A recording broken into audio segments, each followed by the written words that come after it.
Welcome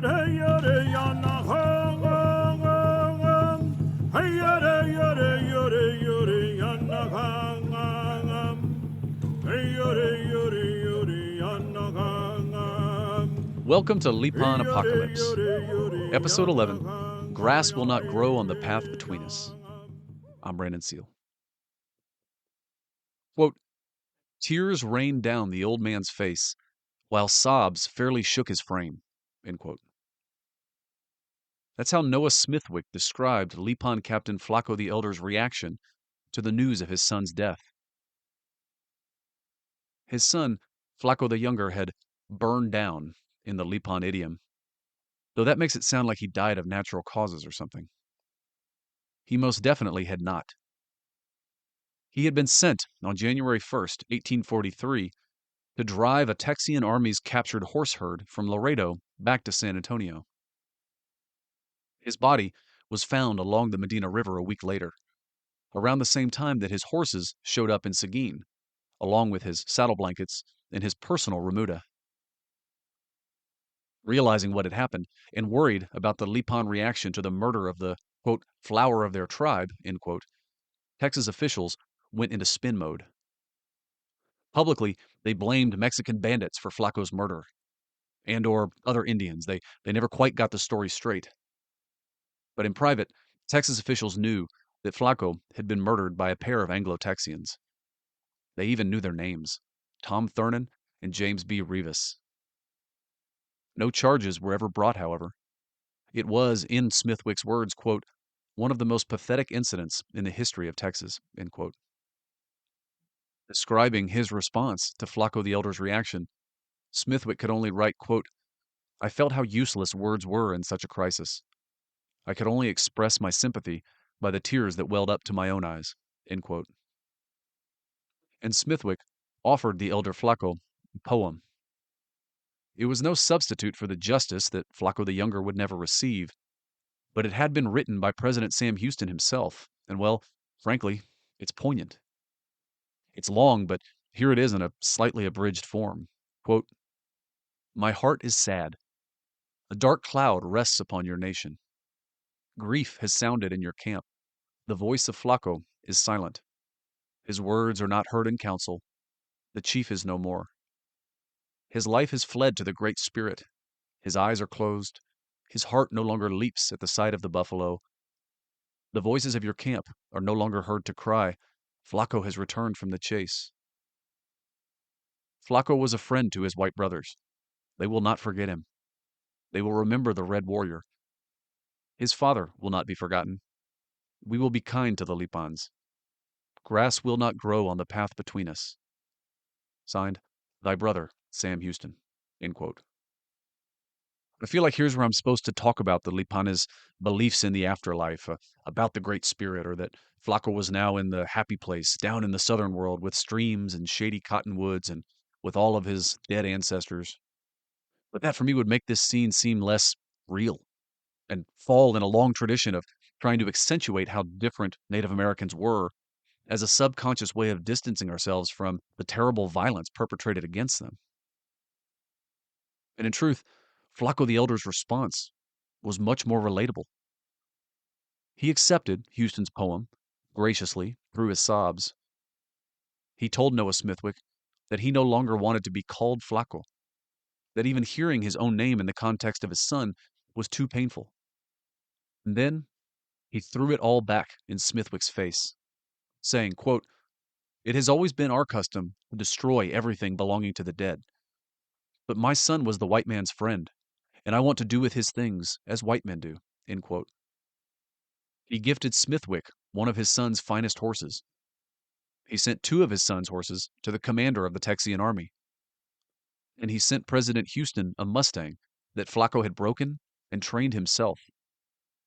It was a gift far more poignant than a poem, because it was also an accusation.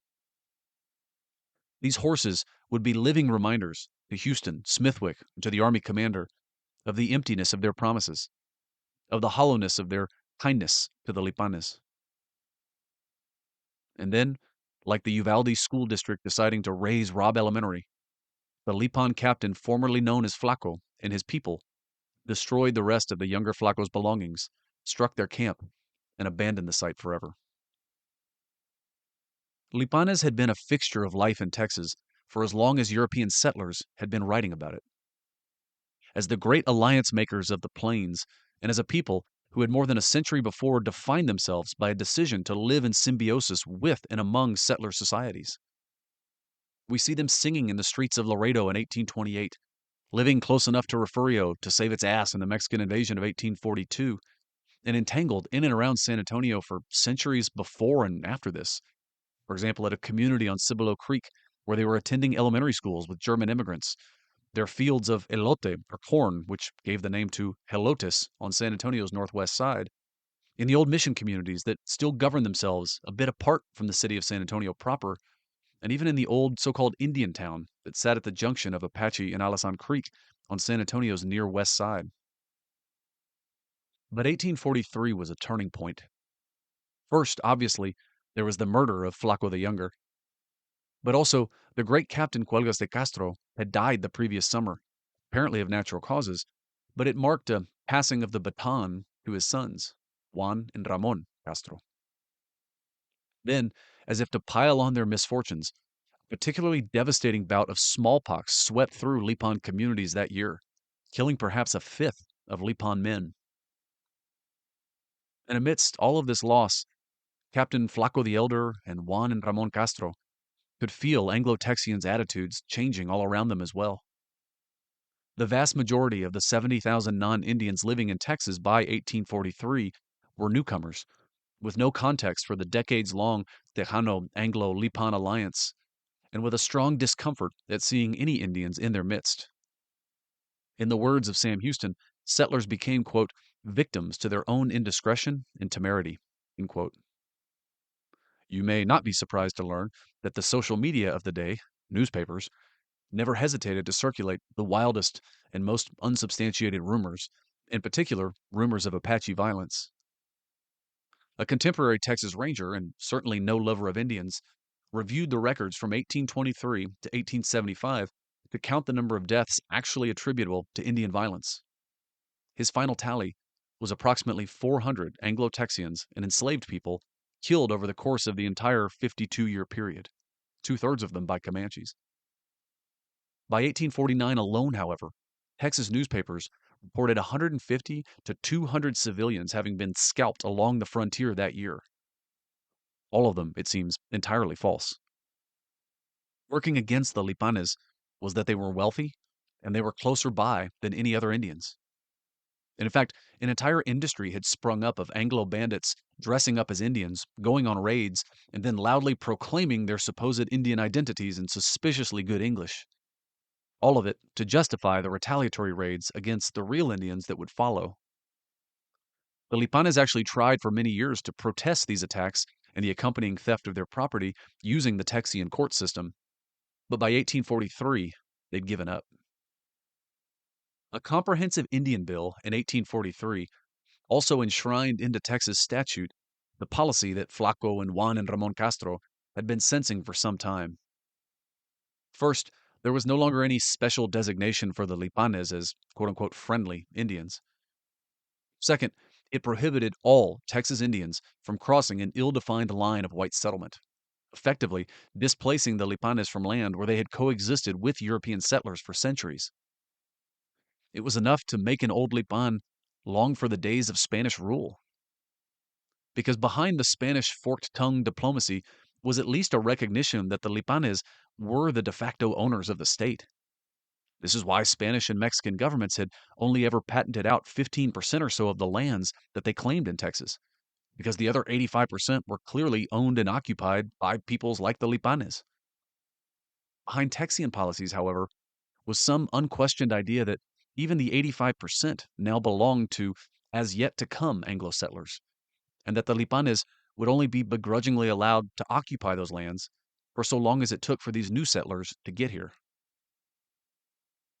But most painfully of all, the 1843 Comprehensive Texas Indian Bill prohibited any trade in horses between white settlers and Lipanes. Whether deliberate or not, It threatened to drive the Lipanes into immediate poverty. The entire Lipan economy, the entire Lipan lifeway, had been built around the horse for 2 centuries by this point. To deny them the right to trade horses was like denying them their identity. The horse had been made for them. The horse in Texas was theirs by right. And if you think that's a presumptuous claim, as some Texians did, I'll point out to you that it's really not any more presumptuous than the so-called doctrine of discovery, under which these newcomers to Texas were claiming title to clearly native lands. But the doctrine of discovery, arbitrarily, said that only Europeans could hold title to land. Native Americans living on their own lands could only ever have a limited, quote, right to occupancy, end quote. But as the Lipanes had discovered, most Texas settlers they encountered weren't quoting legal doctrines, and they weren't even actually trying to follow any chain of title back to some first European discovery. Most settlers' claim to their land came from the obligations that they owed on it to other people. Land speculation was, and perhaps still is, the great American path to riches. Large grants of Texas land, be they under Mexican colonization laws or Republic of Texas headright grants, were often surveyed, patented, and then quickly flipped to secondary buyers. These buyers then borrowed as much as they could from the government, from banks, from railroads, or from the sellers themselves, and more than anything, it was this obligation to pay the note that seemed to authorize all manner of violence in defense of that manufactured claim to the land. The irony of this situation, from the Lipanes' point of view, was that the entire system exculpated nearly everyone along the chain from moral guilt, except for the Indian who had been using the land first, and whose ongoing attempts to access the land was suddenly considered trespassing. It was an odd thing, from the Lipan perspective too, that they couldn't even figure out who to turn to complain about this. No Texians seemed to have the authority to halt the taking of their land, or the cutting off of their horse trade, or the negotiation of any kind of peace, and yet each settler was authorized, it seemed, to enforce all of it with violence. Amidst this confusion, the Lipanes began spending more and more time along the Mexican-controlled Rio Grande or in northern Coahuila. But Mexico wasn't an entirely comfortable place at this time either. As we've alluded to, the Mexican Army officer class retained the prejudices of the old Spanish royalist administrators against the Apaches, and even Mexican federalists didn't look particularly fondly on indios bárbaros like the Lipanes. They were an embarrassment to Mexican officials focused on modernizing their country's image. And Lipanes' migratory patterns didn't work in any country built around privately owned land, and which granted the owner of that land a near total right of exclusion to keep any and all others out. The Lipanes' political troubles were also compounded by the collapse of buffalo populations in Texas. This was due primarily to increased hunting pressure, but it was also attributable to the ending of the so-called Little Ice Age that had brought the buffalo and the Proto-Plains Apaches down into Texas in the first place. And perversely, the same warmer temperatures that were driving away the buffalo were improving the conditions for the cultivation of Anglo-Texians cotton, which was making Texians wealthy and increasingly covetous of the river valleys and well-watered lands throughout the state for the expansion of king cotton, the same lands most prized by Lipanes and Comanches for their horse herds. Anglo-Texians weren't unaware of this situation, and President Houston decided to make one last push for peace with all of the natives of the state. In October 1844, President Houston's commissioners convened a meeting with 10 Texas tribes on Tehuacana Creek, just south of modern-day Waco, Texas. They included the Comanches, the Waco, the Tawakoni, other Caddoans, and even immigrant Indians like the Cherokee, Delaware, and Shawnee, and of course, the Lipan Apaches. The Lipanes were represented at the council by Captain Ramon Castro, son of the late Cuelgas de Castro, and a few other male captains. There's no more capitanas or women peace commissioners in the records going forward. Quote, "The tomahawk shall be buried," end quote. The ensuing treaty of peace, friendship, and commerce opened, recalling the Spanish Lipan peace of almost exactly 100 years before.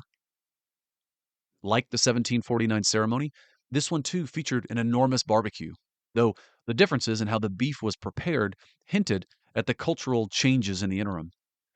Instead of slow-cooked cuts over a fire with chiles and tortillas, this one featured 200 pounds of boiled beef and cornbread. The cultural changes were also apparent in the terms offered native Texans in the 1844 Tehuacana Creek Treaty.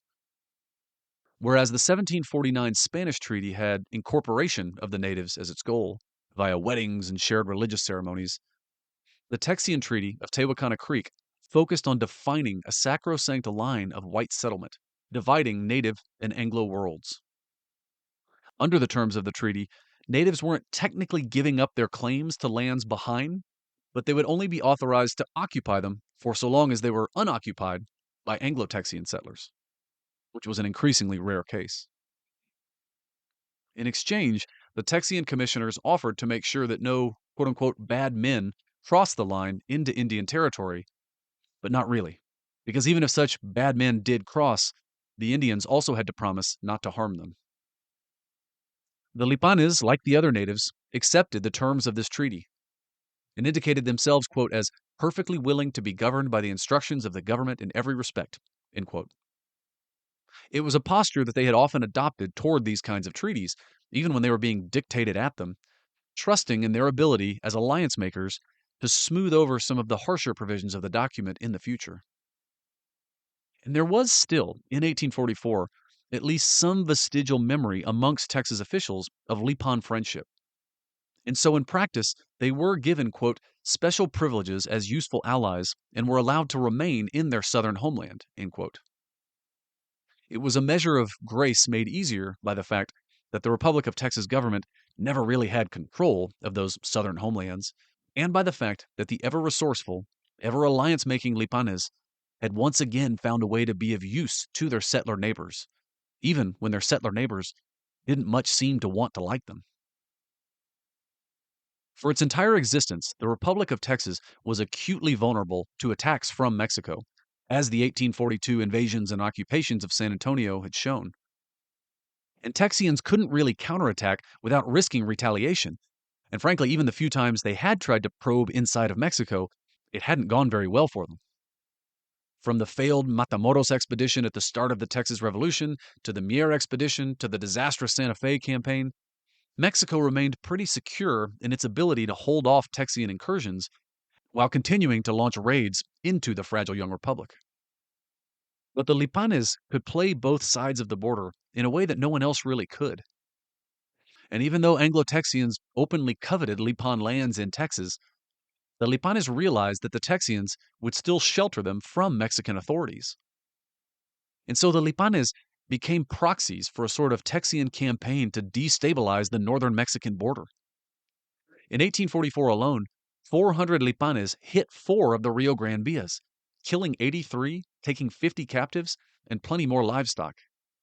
From 1840 to 1850, Lipanes stole something like 3,300 head of cattle from Mexican ranchers and sold them to Texians at steep discounts, and without Texians having to risk retaliation for those raids. Because even as Mexican officials suspected formal or informal Texian support for these Lipan raids, the Texians still had plausible deniability. The raids had the further advantage of aggravating northern Mexicans' grievances against the central Mexican government and promoting separatist movements such as that of the Republic of the Rio Grande, which also further reduced the threat of reconquest from Mexico. But a confusing piece of news reached the Lipanes in March of 1846. The Republic of Texas, they were told, was now apparently a part of the United States. You can imagine the Lipanes' confusion throughout this entire period. For all that settler societies complained about their inability to make a permanent peace with the Lipanes because of the dispersed nature of Lipan political authority, Lipanes could level a pretty similar complaint against the frequent changes in sovereignty that they'd been subjected to over the previous generation, from Spanish to Mexican to Texian to United States. So who are they supposed to be negotiating with now? Whose promises were they supposed to be believing when the Spanish governor of Texas had had no authority over the Spanish governor of New Mexico, who had had nothing to do with the independent Mexican government, and then the Anglo-Texian government? And there were German-speaking immigrants around now too, but it was the United States government, located a continent away, that they were supposed to be talking to? The situation was actually much worse for the Lipanes than Flaco or Juan or Ramon Castro could have initially appreciated. Because of the unique terms of Texas's annexation, the federal government didn't actually own any land in Texas. The state of Texas retained control of all of its public lands, which created a really peculiar situation. Since Texas controlled all the land in the state, and since Texas held that Indians were incapable of holding title to any of their own lands, according to the Texas legislature, quote, "We recognize no right in the government of the United States to make any treaty of limits within the said Indian tribes without the consent of the government of this state," end quote. And the U.S. Commissioner of Indian Affairs more or less agreed with the Texas legislature's interpretation. Quote, "Texas, on coming into the Union, retained control and jurisdiction over all her public domain, so that none of the laws or regulations of our Indian system are in force in her limits," end quote. The Lipan Apaches were now required to deal with the United States government, which had no authority to deal with them, by its own admission. And more troublingly, the fact that the Lipanes were on Texas rather than federal lands meant that the federal non-intercourse laws didn't apply to Texans. These were the laws that prohibited U.S. citizens from entering federal lands occupied by Indians without a passport, and which, however imperfect, promoted some separation and some form of peace on the rest of the American frontier by criminalizing trespass onto Indian lands. With Texas's annexation to the United States, however, the line of white settlement had just become a bright red line, enforced by the U.S. Army, which meant that even the Lipanes, long settled in areas behind this line of settlement, would now be prevented from crossing that line by the U.S. Army. A line that Anglo-Texans, however, would still be allowed to cross with impunity, comforted by the knowledge that the line moved with them and that Indians couldn't retaliate against them cross it. On the next episode of Lipan Apocalypse. Thank you for listening. Editing for this episode was performed by Susana Canseco. The intro and outro music is from the White Mountain Apache Crown Dancers. You can find them on YouTube. Special thanks this season to my Lipan friends, Bernard Barcena, Lucille Contreras, Richard Gonzalez, Margot Moreno, and Gary Perez. I hope I'm doing your story justice. And make sure to check out Lucille's Texas Tribal Buffalo Project online and fill out her Texas Indigenous Data Sovereignty study. For more information about the Lipan Apaches, check out the books by Thomas Britton, Jose Medina Gonzalez Davila, Nancy McGowan Minor, and Sherry Robinson. Also, check out the doctoral thesis of Enrique Maestas and the Texas Observer article by Dylan Bedour. Lastly, go to Gorka Alonso's website, apacheria.es. For more information on my other projects, you can go to brandonseale.com.